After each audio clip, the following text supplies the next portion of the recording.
Bismillah. À leur retour à la Pointe-aux-Mouettes, l'oncle et le neveu reçurent les rapports de Williams et de Jones. Le premier n'avait rien découvert de suspect dans les chambres. Les domestiques réclamaient instamment l'autorisation d'y entrer pour assurer leur service. Pouvait-il la leur donner? Je n'y vois pas d'inconvénient, décida Bethel. Auparavant, pourtant, j'irai faire un tour dans les étages. Une chambre qui n'est pas faite raconte souvent des choses intéressantes sur son occupant. Jones posa sur la table une petite boîte de carton. « Vous avez là-dedans, annonça-t-il, ce que j'ai trouvé sur le veston bleu de Mr. Strange. Les cheveux roux étaient sur la manche, les blancs sur le col, à l'intérieur et sur l'épaule droite. » Bethel examina le butin de Jones. 2 cheveux roux et une demi-douzaine de cheveux blancs. « Parfait, dit-il avec un clin d'œil amusé. Il y a dans la maison une rousse, une blonde et une brune. Maintenant, nous savons à quoi nous en tenir. Les roux sur la manche, les blancs sur le col, c'est bien ça? Ce monsieur Neville Strange m'a l'air d'un petit barbe bleue. Il enlace une de ses femmes, tandis que l'autre pose sa tête sur son épaule. » Jones poursuivit. « Le sang qu'il y avait sur la manche, monsieur, est à l'analyse. On nous téléphonera les résultats dès qu'ils seront connus. »« Bien, dit Leach. »« Les domestiques? J'ai exécuté vos ordres, monsieur. Aucun d'eux n'avait reçu ces 8 jours. Aucun d'eux ne paraît avoir eu le moindre grief contre la vieille dame. D'ailleurs, c'est Miss Aldin qui s'occupe du personnel, et il semble qu'elle s'entende fort bien avec tout le monde. Dès que je l'ai vue, remarqua Bethel, je me suis dit que c'était une femme qui connaissait admirablement son affaire. Si c'est elle la meurtrière, nous aurons du mal à la faire prendre. Oui, monsieur, les empreintes qui sont sur le niblick, je sais. Ce sont celles de Mr. Neville Strange, qui est bien le plus obligeant des hommes. On prétend que les athlètes ne sont pas très bien pourvus en matière grise, ce qui n'est d'ailleurs pas prouvé du tout, mais j'ai peine à croire que ce Strange soit un pauvre d'esprit. Quid des feuilles de saignée de Barrett? Le paquet était toujours sur un rayon de la salle de bain des domestiques, au second étage. Elle faisait tremper ses feuilles dans une tasse à partir de midi. Elle prenait son infusion le soir, juste avant de se coucher. De sorte que cette infusion restait toute la journée à la disposition de tout le monde. J'entends de tout le monde de la maison. Ce crime, dit Leach avec conviction, n'a pas été commis par quelqu'un du dehors. C'est bien mon avis, déclara Bethel. Non pas qu'il s'agisse d'une de ces affaires, qu'on peut dire inscrites dans un cercle fermé, où les étrangers ne peuvent pas pénétrer, ce n'est pas le cas. N'importe qui peut s'être procuré une clé de la maison et être entré très simplement par la porte de la rue. Hier soir, Neville Strange avait emporté la clé, mais quelqu'un peut fort bien s'en être procuré un double. Et un vieux cheval de retour n'a même pas besoin de ça. Il ouvre toutes les portes avec un bout de fil de fer. Seulement, je ne crois pas qu'un étranger pouvait connaître l'existence de la cloche et savoir que Barrett prend tous les soirs une infusion de saignée. Les gens de la maison seuls pouvaient être au courant. Là-dessus, mon petit Jim, grimpons. Allons voir la salle de bain et le reste avec. Ils montèrent d'abord au second étage. La tournée commença par une pièce servant de débarras. Elle était bourrée de vieux meubles, de malles et d'objets de toutes sortes. Williams s'excusa. « Tout ça, dit-il, je ne l'ai pas examiné. Je ne savais pas. » Bethel finit la phrase. « Que chercher ?» Parfaitement exact. Vous auriez perdu votre temps, jugé par la poussière du plancher. Il y a 6 mois que personne n'a mis les pieds ici. Les chambres des domestiques se trouvaient toutes au second étage.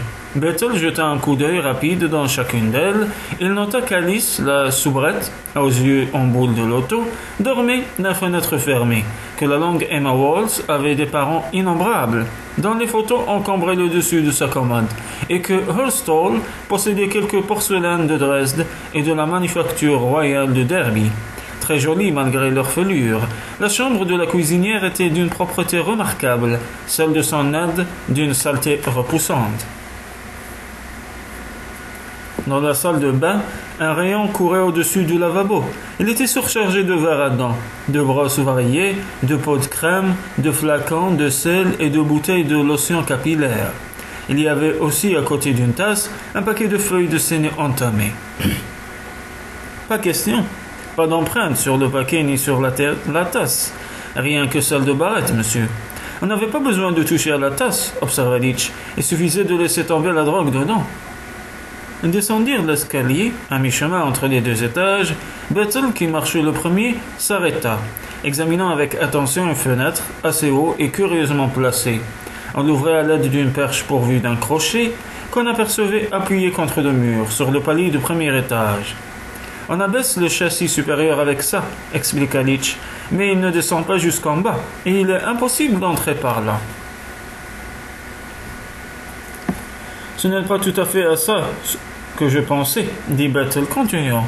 C'est par la chambre d'Audrey que commença l'inspection du premier étage. Elle donnait une impression d'ordre et de netteté. Rien ne traînait. Il y avait sur la coiffeuse, harmonieusement disposée, un magnifique jeu de brosses à garniture d'ivoire. Bethel ouvrit la garde-robe, 2 tailleurs, quelques jupes, 2 robes du soir, 2 petits ensembles d'été. Certains de ces vêtements semblaient assez ordinaires, les autres, de coupes soignées et de tissus chers, n'étaient plus neufs. Bethel resta un instant songeur. Devant une petite table à écrire, ses doigts jouaient avec le plumier. « J'ai examiné le buvard ainsi que la corbeille à papier, dit Williams. Je n'ai rien trouvé. »« Je m'en rapporte à vous, fit Bethel. Il n'y a rien pour nous ici. » Un aimable désordre régnait dans la chambre voisine, celle de Thomas Royd. Il y avait des vêtements dans tous les coins et des pipes un peu partout. Un exemplaire du Kim de Kipling était ouvert sur la table de chevet. Le client, remarqua Bethel, a l'habitude des boys indigènes qui font le ménage derrière lui. Il relit ses vieux amis. Traditionnaliste et conservateur, c'est probable. Tapissée de papier clair et meublée dans une note très moderne, la chambre de Mary Aldin était petite et douillette. Les rayons d'une bibliothèque étaient couverts de livres de voyage. Ici, dit Bethel, nous ne sommes pas chez quelqu'un du modèle conservateur. Il n'y a pas une photo. Celle-là ne vit pas dans le passé. Ils passèrent rapidement dans les 2 salles de bain et dans 3 ou 4 chambres vides, toutes très bien tenues et prêtes à recevoir des hôtes. Puis, laissant de côté la grande chambre de Lady Tressilian, ils descendirent les 3 marches qui menaient au petit appartement dévolu au Strange. Bethel ne s'arrêta pas dans la chambre de Neville. Il jetait un coup d'œil par la fenêtre. En dessous, des rochers abrupts plongeaient droit dans la mer. Au loin, où on apercevait, sauvage et nu, la falaise de Starkhead. La pièce a le soleil l'après-midi, dit Bethel, mais la vue au réveil n'a rien de réjouissant. En plus, à marée basse, ça sent l'algue à plein nez. Quant à cette falaise là-bas, elle a un aspect sinistre. Pas étonnant que les gens viennent s'y suicider. Par la porte de communication maintenant ouverte, ils passèrent dans la chambre voisine. Là, tout était sens dessus-dessous. Des vêtements s'entassaient dans un coin, des dessous légers, des bas, des chandails, une petite robe de dessus imprimée avait été jetée à la diable sur le dos d'une chaise. L'armoire aux vêtements était pleine à craquer, fourrure, robe du soir, short, jupe de tennis. Bethel la referma avec une sorte de respect. La dame a des goûts dispendieux, fit-il, et son mari doit savoir ce qu'elle lui coûte. C'est peut-être pour ça. Le regard ironique de son oncle dissuada le jeune Litch de continuer. C'est peut-être pour ça, dit Bethel, reprenant la phrase, qu'il avait besoin de 100 000 livres. Pardon, de 50 000 livres, possible, mais il serait quand même prudent de le lui demander. Elles descendirent au rez-de-chaussée, après avoir commis Williams au soin d'informer maître et domestique que l'accès aux chambres leur était rendu. Il devait en outre faire savoir aux hôtes de la maison que l'inspecteur Litch désirait avoir avec chacun d'eux un entretien particulier et qu'il verrait d'abord Mr. Strange. Pendant que Williams s'acquittait de sa mission, Bethel et Litch s'installaient dans la bibliothèque. Ils s'établirent derrière une table massive de pur style victorien. Dans un coin de la pièce, le jeune agent, qui s'apprêtait à faire office de secrétaire, taillait ses crayons. « C'est toi qui commencera, dit Bethel à son neveu, et surtout de l'autorité, hein ?» Plissant le front et se frottant le menton de la main, il ajouta « J'aimerais bien savoir ce qui me fait penser à Hercule Poirot. »« Hercule Poirot, fit Litch, le petit vieillard belge qui joue au détective, un bonhomme rigolo. » Tu m'as l'air rigolo, répliqua Bethel. Rusé comme un singe, vert et dangereux comme un léopard femelle. Voilà ce qu'il est, un petit bonhomme rigolo. Évidemment, il n'a pas mauvaise opinion de sa personne, mais je le verrai ici avec plaisir. Une affaire comme celle-ci, c'est sa droite balle. Parce que c'est de la psychologie, de la vraie? Comment ça?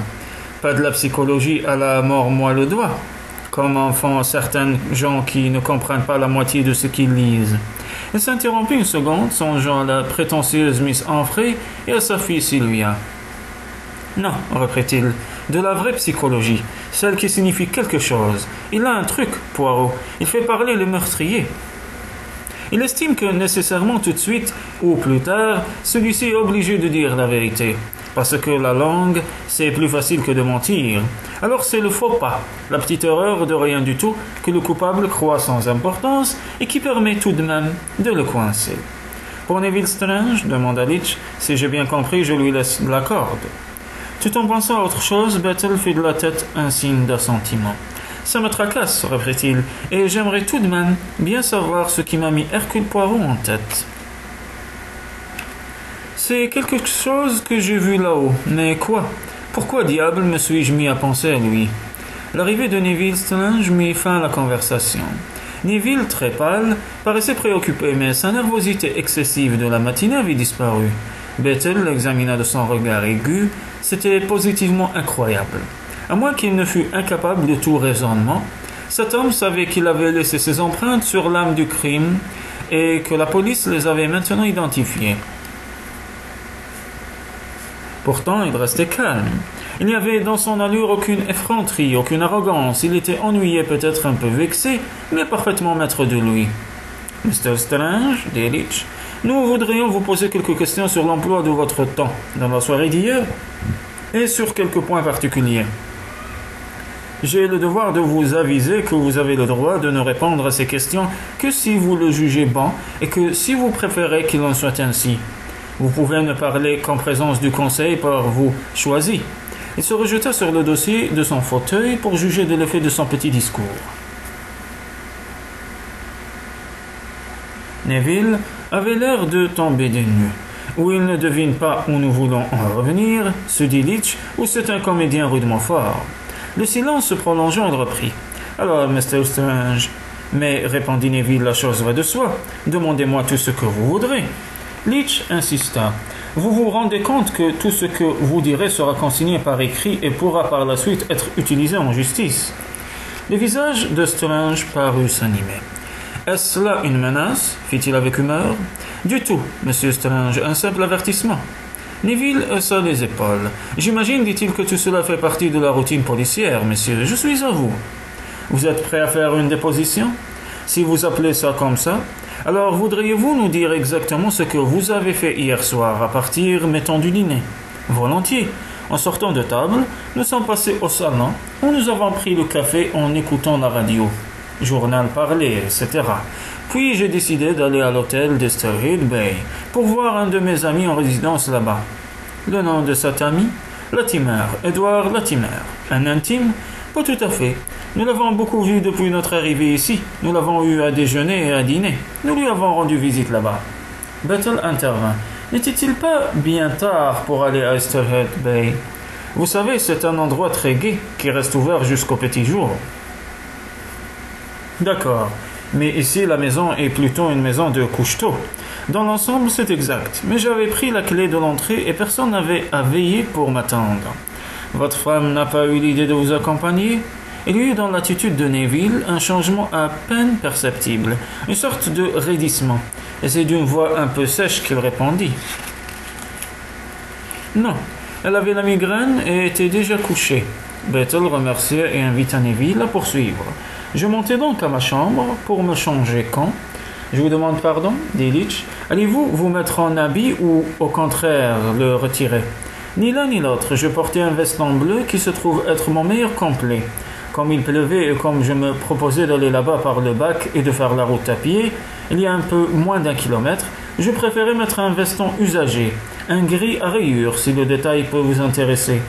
Nous tenons à ce que les choses soient clairement précisées, dit Litch, avec une feinte humilité.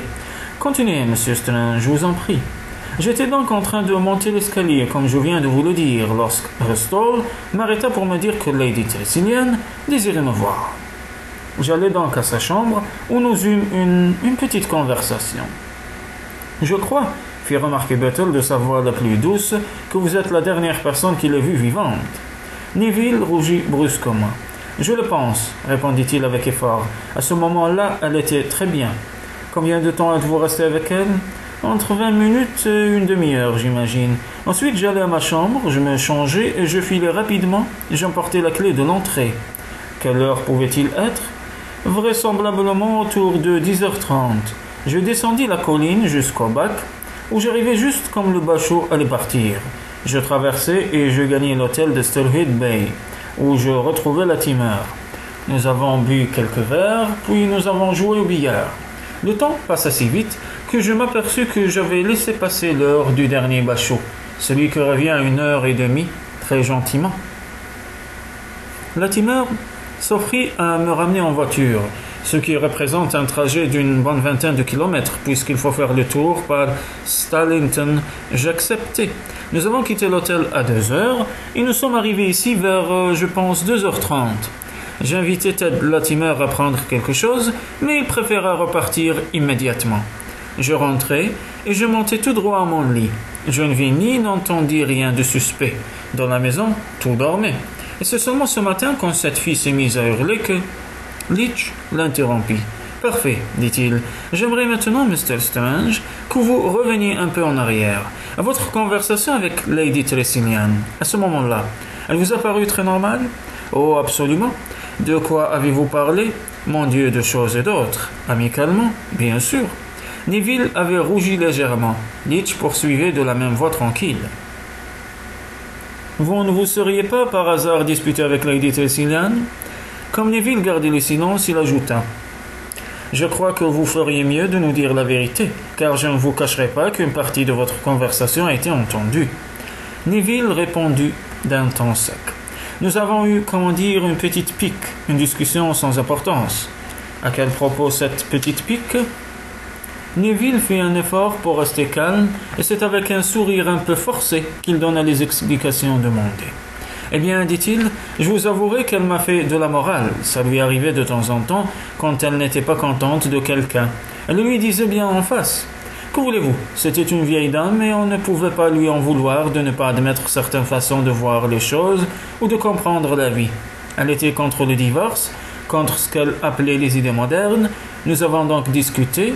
Je me suis peut-être échauffé un peu, mais nous nous sommes séparés en excellents termes, tout en convenant que nos points de vue demeuraient inconciliables. » Il ajouta, s'animant soudain. « En tout cas, je n'ai certainement pas perdu mon sang-froid et mis fin à la discussion en assommant Camilla. C'est ça, je suppose, que vous voulez que je vous dise. » Leach regarda Betton, les deux coudes lourdement appuyés sur la table. L'inspecteur-chef restait impassible. « Ce n'est Blick, reprit Leach. Vous l'avez reconnu ce matin, comme vous appartenant. Pouvez-vous expliquer le fait qu'on ait relevé sur la crosse vos empreintes digitales ?» Strange considéra le policier avec une sorte de stupeur. « Mais, fit-il, c'est tout naturel, c'est un club à moi, je l'ai souvent manié. »« Nous ne nous comprenons pas, dit Leach.